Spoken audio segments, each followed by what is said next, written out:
Report hour number 3, we have Tim Alexander here with lots of amazing news. And your news blog, which is Europe Business with 1s.blogspot.com. Tim, what are the main stories to talk about today? And, of course, Michael Collins Piper died at 55 of a heart attack. I led my article with that. I frequently read his column. It was called, his website's The Ugly Truth. I didn't agree with a lot of stuff he said, but agreed with some. He was very anti-Zionist.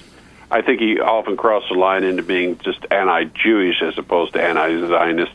But, he was definitely a thorn in the side to many of the powers that be. And he was 55 years old and dropped dead suddenly of a heart attack. When I first read yesterday that he had died, I thought that raised some red flags, but I didn't. Right. And Veterans Today has come out with an article saying they believe he was murdered. Well, let me tell you a little story that I had. I don't know if I shared it on air with you. I remember talking to one of my patients who's also an NSA agent, retired, and I said, he said, we don't really retire. And I said, what do you mean? He said, well, come up to the parking lot. So he opened up his trunk and he had this big box.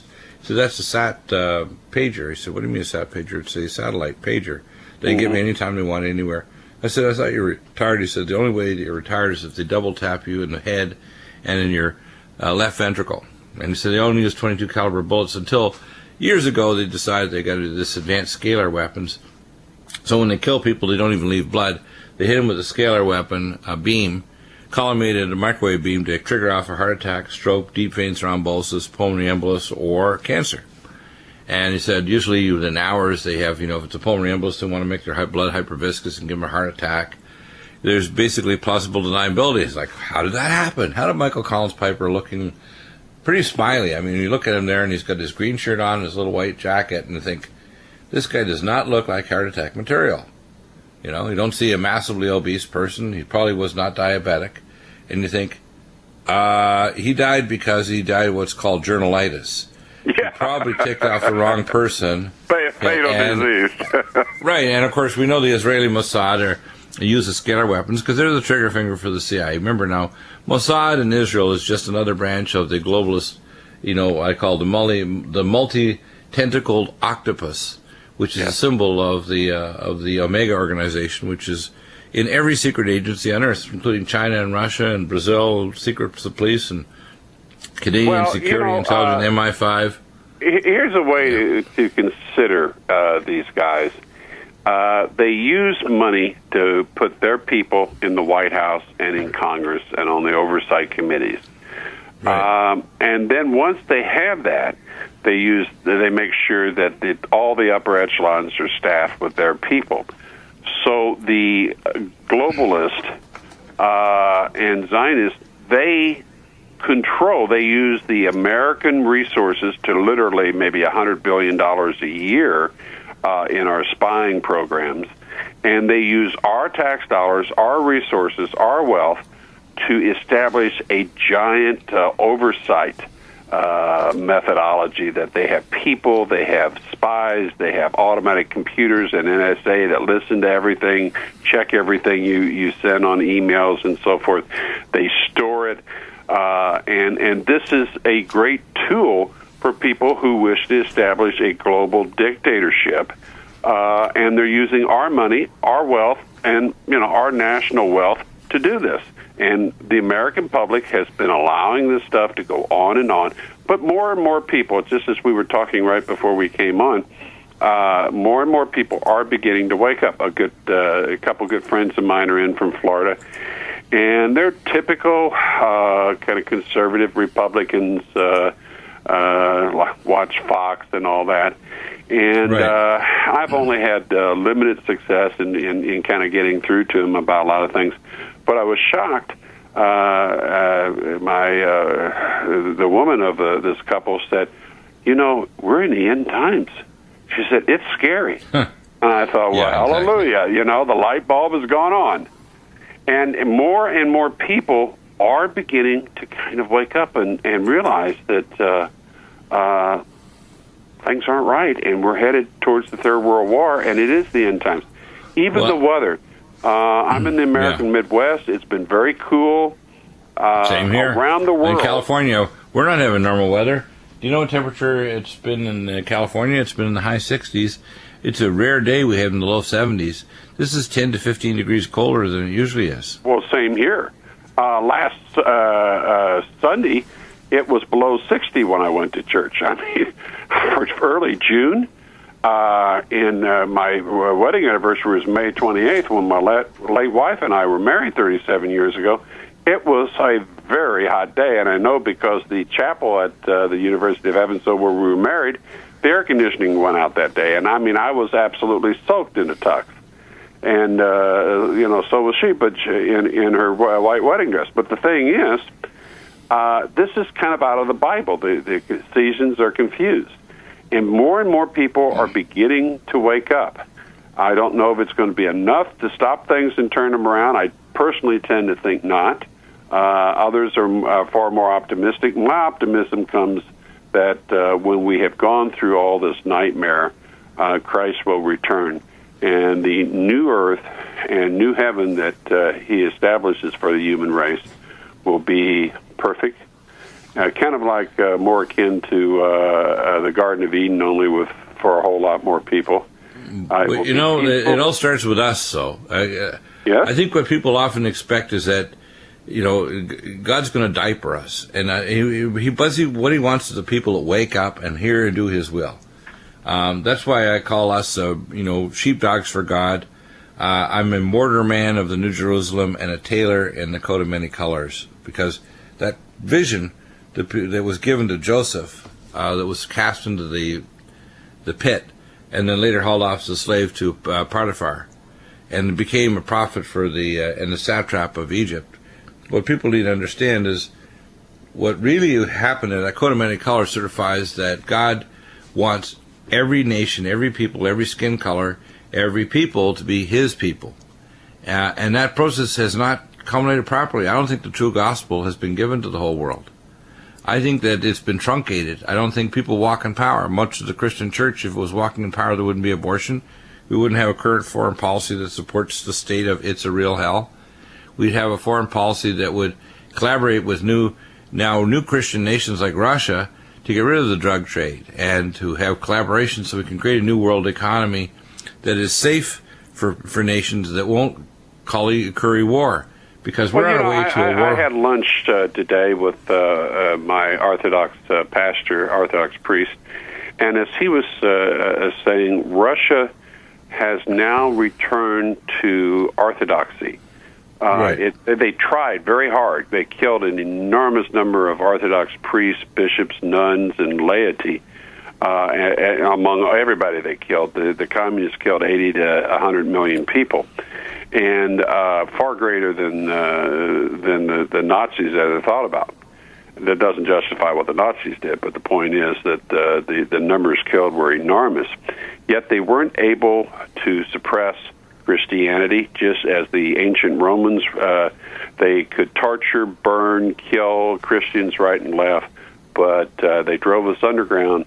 But they couldn't kill Christianity. They may have rattled the gates, but the gates of heaven stood firm against Satan and his minions. And what you're seeing now is the death of our culture. Bruce Jenner, or whatever he calls himself now, with his wig and his painted nails and all, he's saying he's the new normal. I don't think so.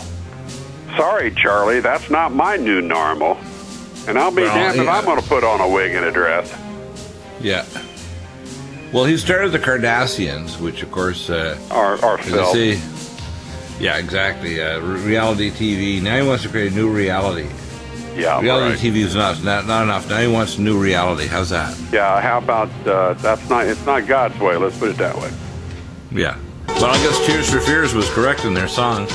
I really think that this war that's heating up this summer, which is the next month or two, is going to rip apart the Middle East.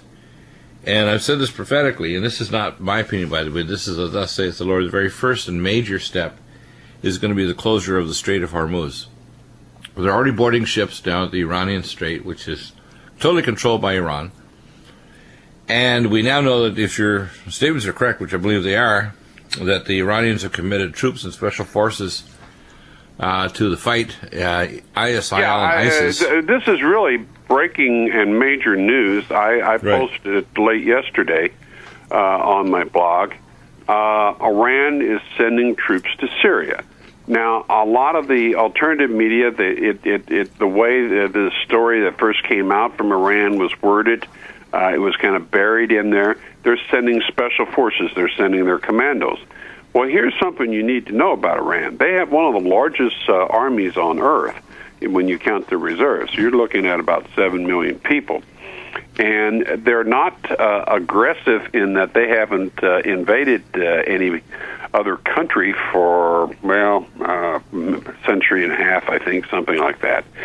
Although they fought a pretty vicious war with Saddam Hussein and the Rockies a number of years ago. But they're not they're not really about conquering.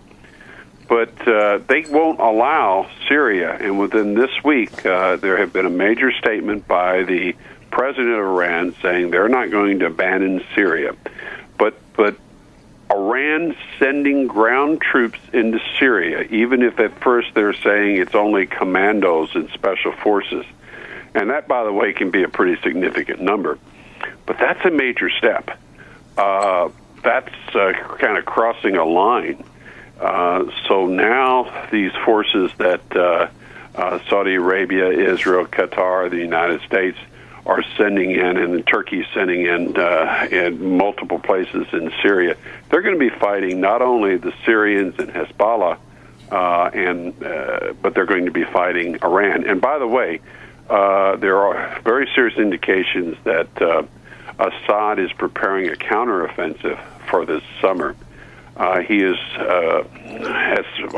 in the six figures of numbers, been recruiting militias from various minority communities, including the Christian community, and they've been so victimized by these ISIS bandits that are coming in. Well, now he's arming the people, training them, and they're not just going into the regular Syrian army. They're forming militias that are totally Christian or totally this tribe or that tribe.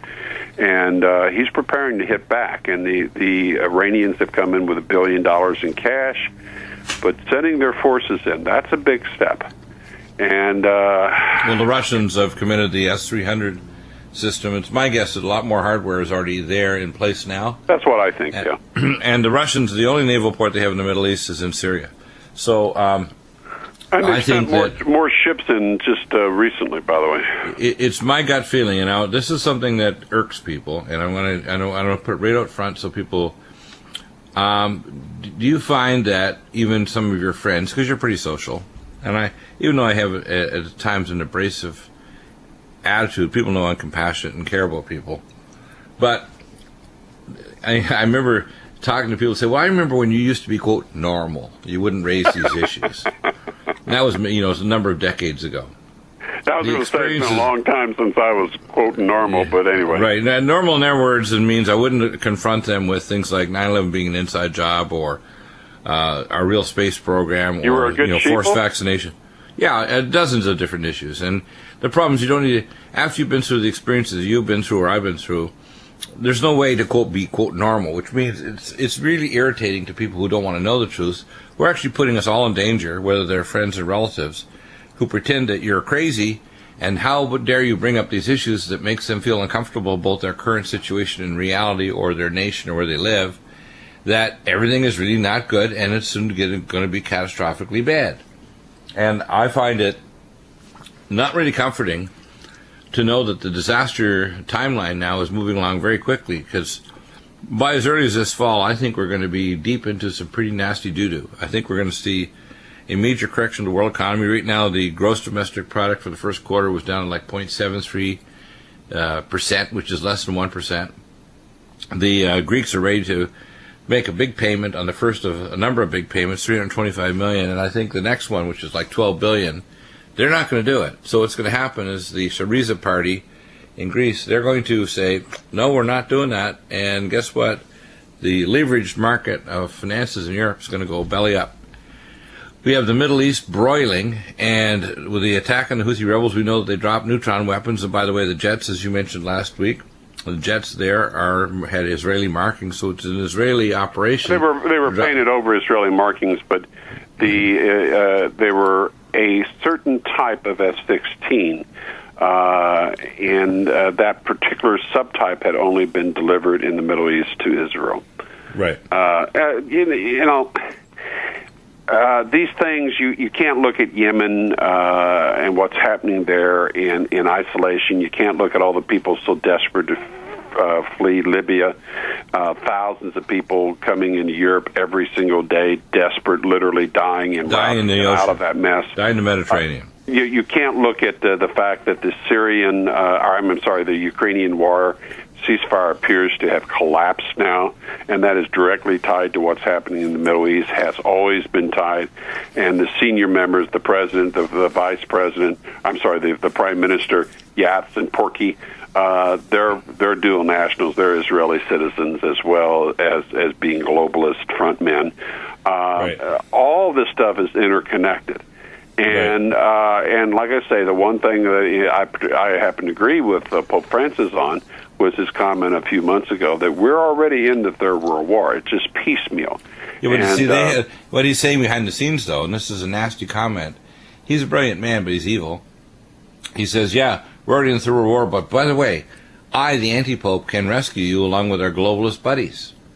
With a system called the Mark of the Beast and a new global religion. I wish they had elected me Pope, because I'll tell you what, as I went out on the balcony to give what they call the blessing to Rome and to the world, I would have said, by the way, folks, this 800-year-old bit of celibacy is not working out too well for us. We've had many tens of thousands of children molested, and we've got up to 60% of our priests are gay.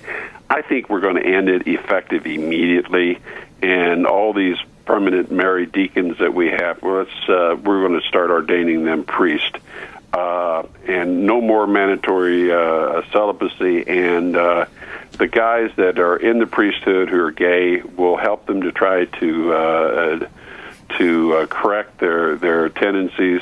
God loves the sinner, but not the sin. But they're not going to be allowed to continue in the church if they're practicing homosexuals. Did he do that? Did the Pope before him do that? No. And until you do that and stop the molestation of children and all, that's all. The rest is BS. You're kidding. Yeah. They're not going to do that because it's an astral sacrifice to their god, which is Satan. How's that? I hate to say that you may very well be correct, sir. Yeah. And Chris and Tim, let's continue. We've got some interesting news that's coming out of Fukushima. And I find sometimes the euphemistic terms they use are kind of like enraging. They're almost comical. If they could be eventually funny if they weren't causing a body count and an extinction level event that's not only killing the Pacific Ocean, but likely to be an extinction level event for the Pacific Northwest forests and for human beings. It's a bad thing. So what's this latest on this graph, number 4, spike in activity in seawater?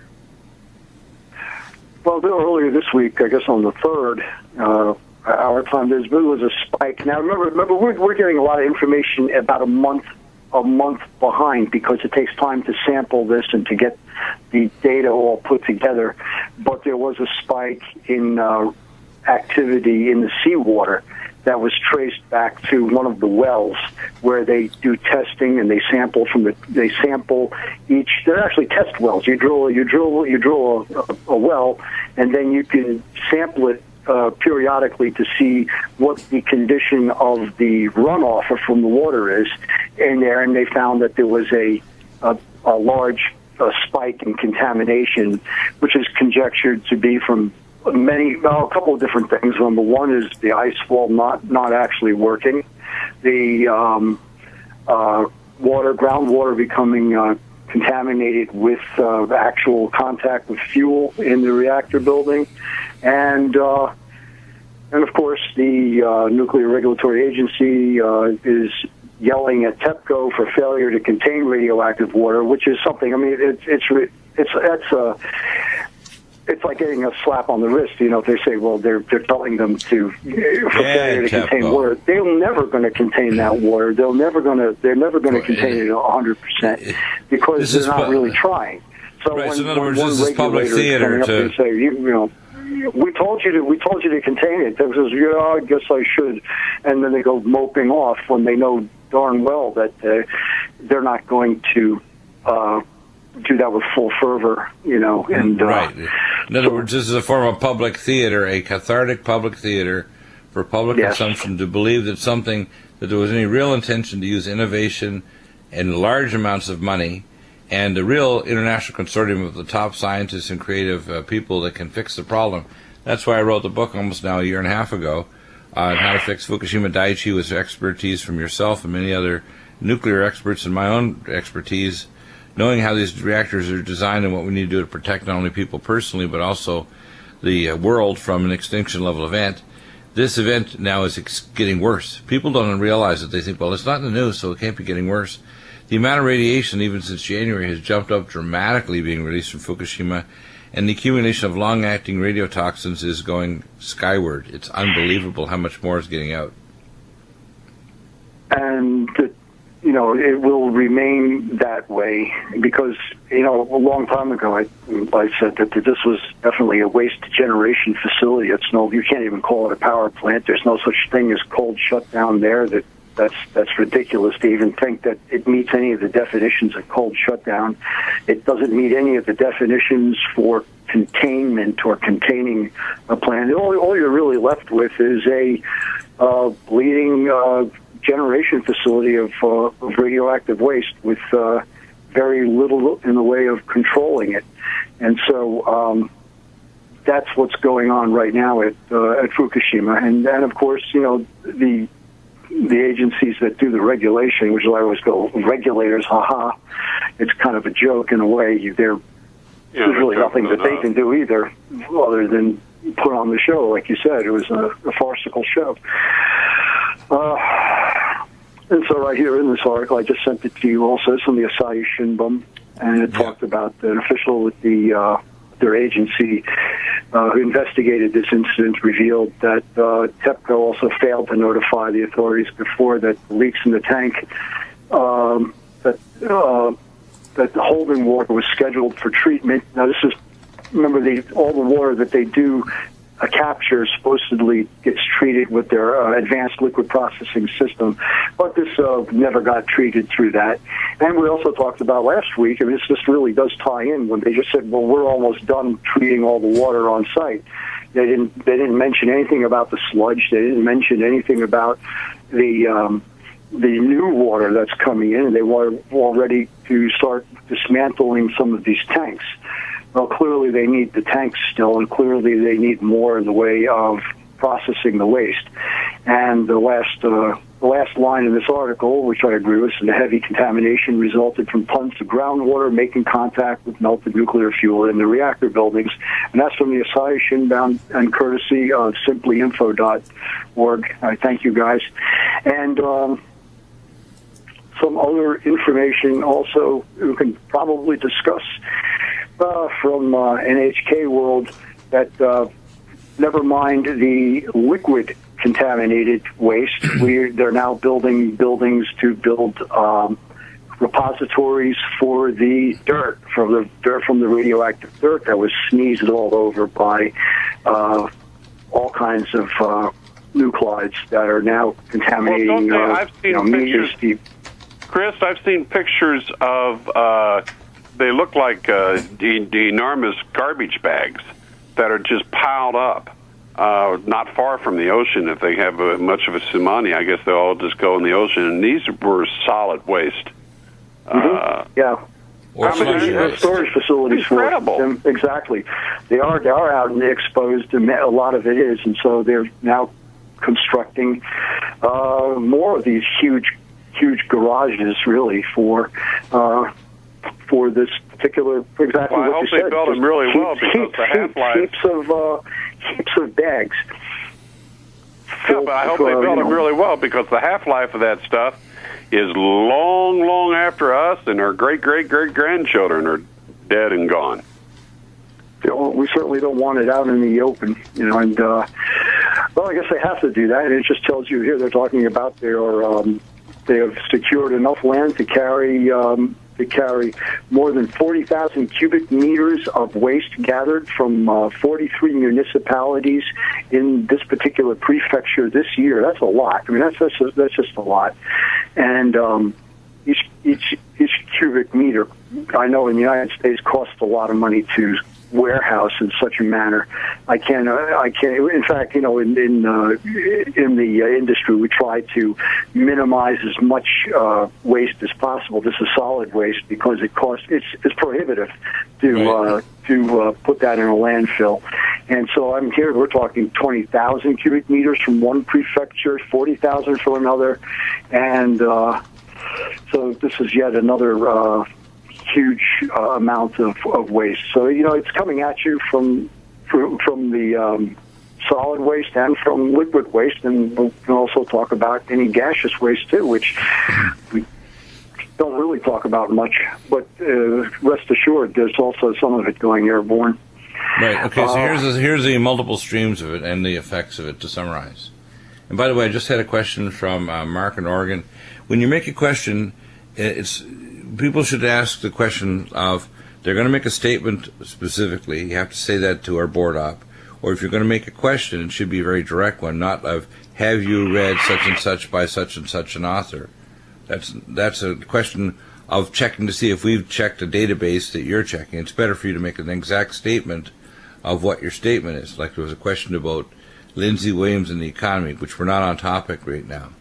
And it's important that if you're going to make a statement, it's brief, it's to the point, and it's very, very specific. You have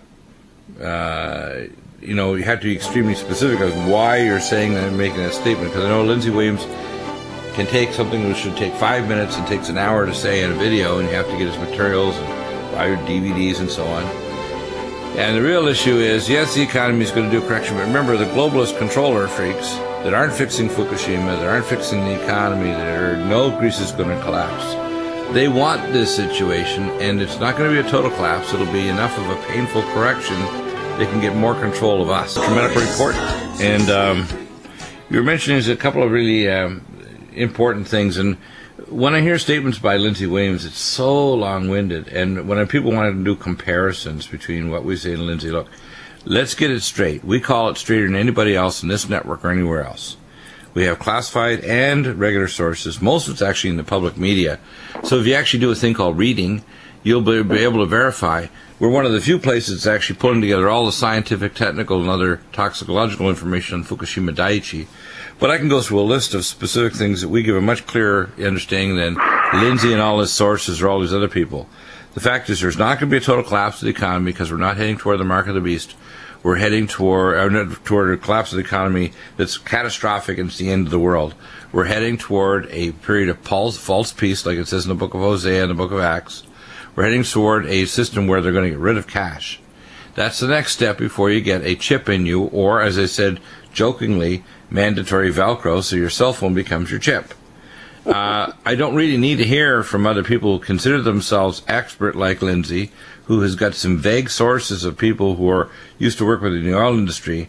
I have far more sources, both regular and classified, and I can tell you that we're already not going to get into disaster. We're in disaster. We are in the midst of a famine right now. We are in the midst of a geopolitical climate change. We're heading into a moderate cooling period. And by the way, an ice age will cause considerably more death than a heating period like the globalist maniacs are preaching. We're on the edge of a war in the Middle East that's going to completely choke off the oil, which could happen within months. We're in the midst of a war where the crazy state of Israel has actually dropped neutron weapons on the Houthi rebels, and where Iran now is going to bring troops into Syria. They guarantee the Russians and the Chinese are not going to let this happen. They've already made statements to America, and yet America, under Obama, is dropping weapon systems to ISIS and ISIL. Nobody anywhere in any nation, including Switzerland or any nation, is being ready for a tsunami caused by the Cumbre Viejo supervolcano breaking off, or increased volcanism in the New Madrid fault system or Diablo Canyon in Northern California. Like the mafia says, nobody's doing nothing. I don't see any common sense in the church in terms of thinking they're going to get raptured away. I don't see common sense in government realizing they're choking off credit in the economy. I see a medical system out of control, killing people, and daring doctors to speak out against any of these things. I see a system in every area where we do not need further corroboration from Lindsey Williams or anyone else to tell you it's not the end of the world, because what's going to happen is when they say, I'll say peace and security, then destruction comes upon them. We have to have enough bloodshedding and enough nastiness for people to finally accept a peace treaty that most people would choke down.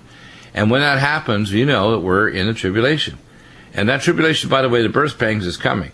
I expect, and this is the sign that I've told you over again, and I'm going to repeat it again, the first and most important sign coming is the closure of the Strait of Hormuz. And all they need is a phone call from the Iranian Quds Force to the Lloyds of London to tell them, we're not letting traffic through with any oil tankers that are bringing oil from Saudi Arabia or Arab Emirates, etc., through the Strait. That's the end of the deal.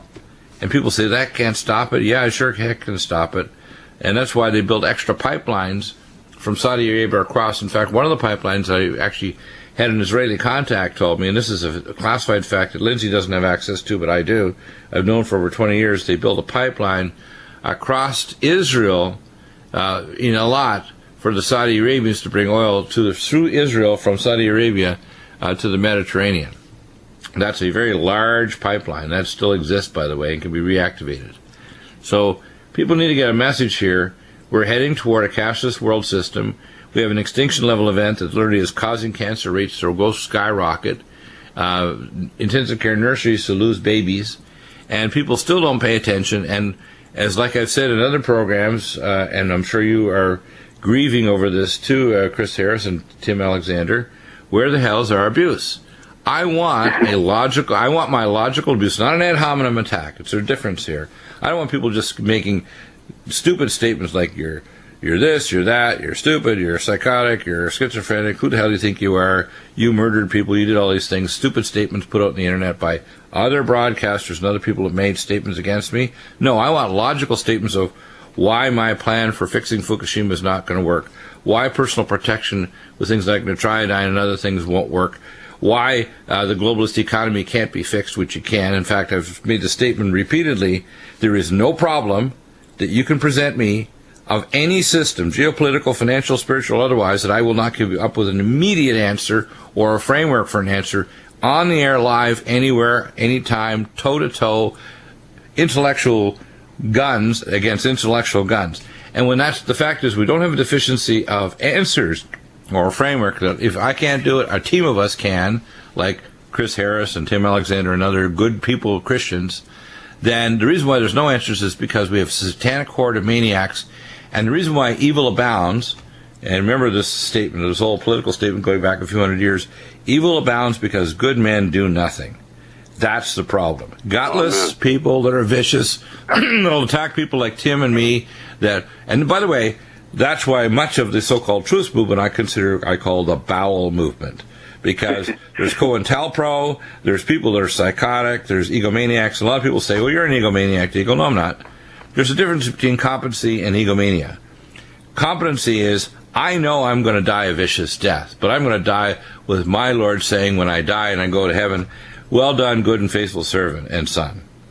I'm not going to go to heaven being a lying piece of human garbage that kills the human race or destroys it or gives them weapon systems to kill other people. And I'm not trying to get extra points in heaven. God doesn't grade in the point curve. He says, if you shema here and do his will, he's going to get you through all this mess. And believe me, it's going to get messy. And the messiest part to me that makes me grieve most is when, quote, friends and relatives and others treat me with disrespect and say, I remember a time when you were, quote, normal. I'm sick of it. I'm sick of people saying stupid things like that. At 63 and a half, I'm getting too old and too smart and let me tell you, I'm tuned into everything, people. You have no idea my level of knowledge, skills, ability, and intellect. I only give a tiny little shining of it because you know why? Because if I told you everything I knew, your heart would stop. Your heart would stop in its chest and you would just have that glazed look over your face as your nose broke as you hit the ground. You would not withstand what I know. Because you know why? Because you don't want to know the truth. You literally call out horrible things against us saying, we don't want to know it because we think Obama's he's bad, but he's okay.